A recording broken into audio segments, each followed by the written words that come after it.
નમસ્કાર ખેડૂત મિત્રો, હું છું રૂપેશ પટેલ। અત્યારે ખેડૂતો પાસે નવા એરંડાનો સ્ટોક થઈ રહ્યો છે અને દિવસે ને દિવસે એરંડાના ભાવમાં તેજી જોવા મળી રહી છે। ઘણા બધા ખેડૂતો પ્રશ્ન હોય છે કે એરંડાની માંગ કેવી રહે છે, એરંડાના ભાવ કેવા રહે છે। આવનારા સમયમાં આ બે પ્રશ્નો ખેડૂતોએ ધ્યાનમાં પણ રાખવા જોઈએ।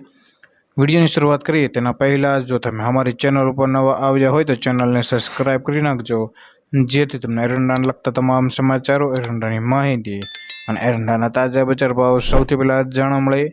તો મિત્રો, કારણ કે ખેડૂતોએ રાત દિવસ મહેનત કરીને આ ધાન પકવતા હોય છે, એટલે તેના ભાવ પણ તેમને સારા મળવા જોઈએ।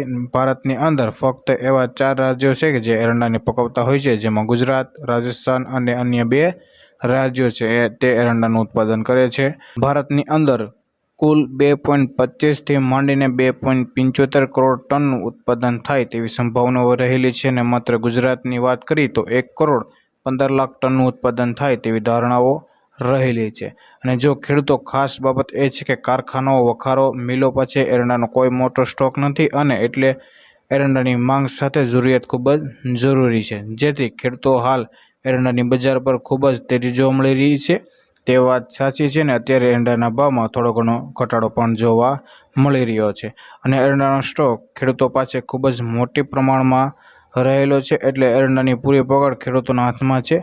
ઘણા વર્ષોથી એરંડાના ભાવ સાવ નબળા જોવા મળ્યા હતા, પરંતુ તેની સામે આ વર્ષે એરંડાનો સ્ટોક ના હોવાના કારણે ખેડૂતોને એરંડાના ભાવ ધારે તેવા મળી શકે તેવી શક્યતાઓ હાલ રહેલી છે। જ્યાં સુધી એરંડાનો સ્ટોક સરકાર કે અન્ય ઉદ્યોગો પાસે નથી, તેથી એરંડાના ભાવ સારા જોવા મળશે અને હજી એરંડાના ભાવ 1450 થાય તેવી સંભાવનાઓ રહેલી છે। અને અત્યારે જે પરિબળો હું તમને જણાવી રહ્યો છું તે બજારની સ્થિતિ જણાવી રહ્યો છું, ત્યારે તમારે પોતાના અનુભવથી કામ કરવાનું રહેશે અને જે સરકારે ટેકાના ભાવ નક્કી કર્યા છે જે 1400 ની ઉપર અથવા તો 1400 ની નીચે પણ જોવા મળી શકે।